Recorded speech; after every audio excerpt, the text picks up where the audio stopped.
একদিন সন্ধ্যায় সব পশুরা জঙ্গলে খেলাধুলা আর মস্তি করছিল।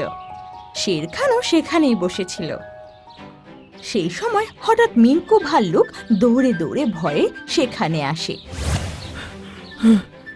শের খান, জঙ্গলে অনেক বড় বিপদ এসে গেছে। তখনই মন্টু বাঁদর সামনে আসে। আমাকে বলো, আমি মোকাবিলা করব। তখনই শের খান এসে ওকে একটা টপলি মেরে ওকে সাইডে সরিয়ে দেয়। মন্টু চুপ কর। মিঙ্কু, কি হয়েছে? আমি একটা নীল ড্রাগনকে আকাশে উঠতে দেখেছি। ও নিজের মুখ থেকে আগুন বার করছে। ও জঙ্গলে অনেক জায়গায় আগুনও লাগিয়ে দিয়েছে। কি বললি? আগুন লাগাচ্ছে? আমাদের এক্ষুনি যাওয়া উচিত।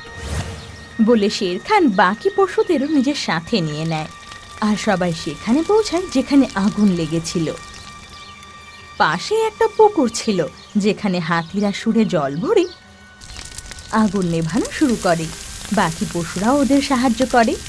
অনেকক্ষণ চেষ্টার পর সবাই মিলে শেষমেশ আগুন নিভিয়ে দেয়। সবাই তখন উপরে দেখে যে বড় একটা নীল রঙের ড্রাগন মাথার উপর উঠছে আর সবার উপর একটা একটা করে আগুনের গোলা ফেলছিল।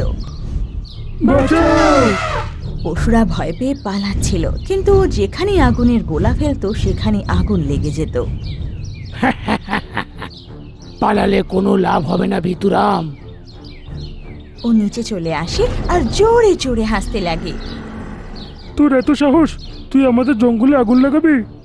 তখনই ও মুখ থেকে একটা আগুনের গোলা ছোড়ে, যেটা মন্টু বান্দরের লেজে গিয়ে লাগে। ও লেগে গেল।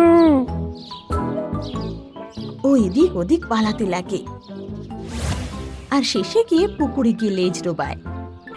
ও বেঁচে গেলাম। কে রে তুই? আর আমাদের জঙ্গল নষ্ট করছিস কেন? সব শেষ করে দেব, শুধু আমার রাজত্ব হবে। আর তোরা? ও নিজের মুখ থেকে আরেকটা আগুনের গোলা ছোড়ে আর বলে, আর তোমাদের মধ্যে থেকে এক এক করে সবাই আমার খাবার হবে, সব কটা জানোয়ার। এটা বলে ও নিজের মুখ থেকে আগুন ছুড়তে ছুড়তে ওখান থেকে চলে যায়। এখন কি হবে শের খান? আমরা প্রাণটা কিভাবেই বা বাঁচাবো? আমি মোকাবিলা ছাড়া কিচ্ছু ভাবতে পারছি না। জঙ্গল এরকম নষ্ট হওয়ার থেকে ভালো আমি ওর সাথে লড়ে মরেই যাই। শের খানের মুখ দিয়ে এমন কথা শুনে সবাই খুব চিন্তায় পড়ে যায়। পরের দিন সকালে ওরকমই একটা সবুজ ড্রাগন ওরা আকাশে উঠতে দেখে। সবাই ওকে দেখে এদিক ওদিক পালাতে লাগে। ও নিচে নামতে সবাই ওকে ভয়ের চোখে দেখতে লাগে। তুমি কে? আর এখানে আসার উদ্দেশ্যটা কি? আমি গ্রিন ড্রাগন। আমাকে ভয় পাওয়ার কোনো প্রয়োজন নেই। আমি জানি তোমরা ব্লু ড্রাগন আতঙ্কিত আছো। আমি তার থেকে বাঁচানোর জন্যই এসেছি। ওর শান্ত স্বভাব দেখে সব পশুরা ওর ওপর বিশ্বাস করে। মিঙ্কু ভাল্লুকও খুশি হয়ে যায় যে আর ওদের ভয় পেতে হবে না। সেদিন সন্ধ্যায় নীল ড্রাগন আবার এসে জঙ্গলে ঝড় তোলে আর আকাশে আবার নীল ড্রাগনকে উড়তে দেখে সবাই ভয় পেয়ে যায়। বাঁচাও, বাঁচাও, আমার নীল ড্রাগন এসে গেল। আর নীল ড্রাগন হাসতে হাসতে চারিদিকে আগুনের গোলা ছুড়তে লাগে। তুই আবার এসছিস জঙ্গলের ক্ষতি করার জন্যে? কেন এরকম করছিস তুই? খুব বেশি বকবক করিস তুই, যাবি কি না? মৃত্যুকে ভয় পাই না। তোর মতন পাপী জানোয়ারকে আমি কোনো ভয় পাই না। তাই এই নে। ও এটা বলে শের খানের দিকে একটা আগুনের গোলা ছোড়ে আর তখনই শের খানের সামনে সবুজ ড্রাগন চলে আসে আর ও নিজের মুখ থেকে আগুনের গোলা ছোড়ে। আগুনের গোলা একে অপরকে লেগে নষ্ট হয়ে যায়। তুই এইখানে কি করছিস? এই জঙ্গলকে বাঁচানোর জন্য এসেছি ব্লু। তুই এখান থেকে চলে যা। মনে হয় প্রথমে তোকেই মজাটা দেখাতে হবে। এটা বলতেই ও নিজের মুখ থেকে দুটো আগুনের গোলা ছোড়ে আর দুটো আগুনের গোলাই সবুজ ড্রাগনের গায়ে এসে লাগে আর খুব দূরে গিয়ে পড়ে। সময় আছে, চলে যায় এখান থেকে। আমি পরাজয় স্বীকার করব না।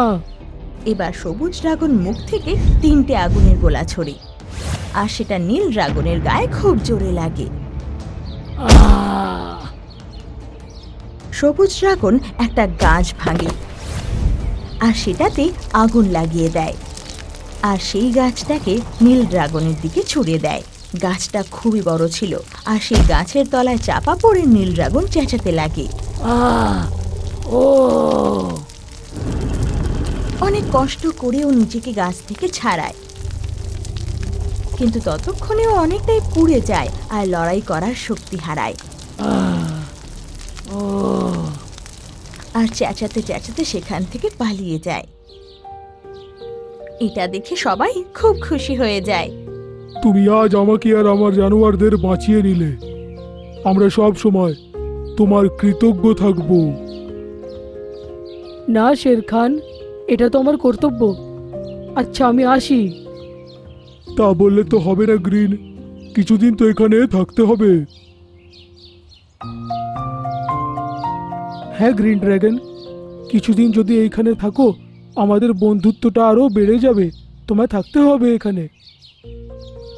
তোমরা যদি এতবার করে বলছো তো ঠিক আছে, কিছুদিন আমি এখানে থেকে যাচ্ছি। যদি ব্লু ড্রাগন আবার এইখানে আসে তো আমি মোকাবিলা করব।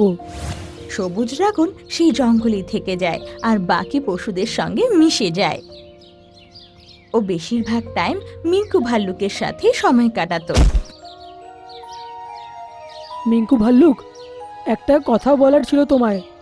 যদি চাও একটা শক্তি অর্জন করে এই জঙ্গলকে সবসময় রক্ষা করতে পারো।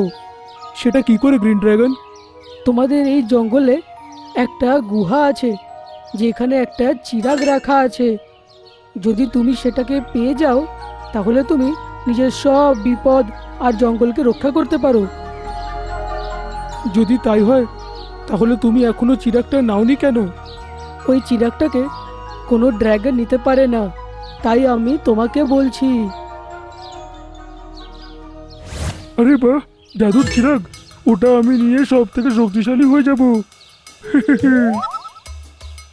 ঠিক আছে গ্রিন ড্রাগন, যদি এরকম কোনো চিরাগ আছে তাহলে আমি সুড়ঙ্গ থেকে বার করে জঙ্গলের মঙ্গলের জন্য ব্যবহার করব। খুব ভালো, আজ সন্ধে তোমাকে আমি নিজের সাথে ওখানে নিয়ে যাব।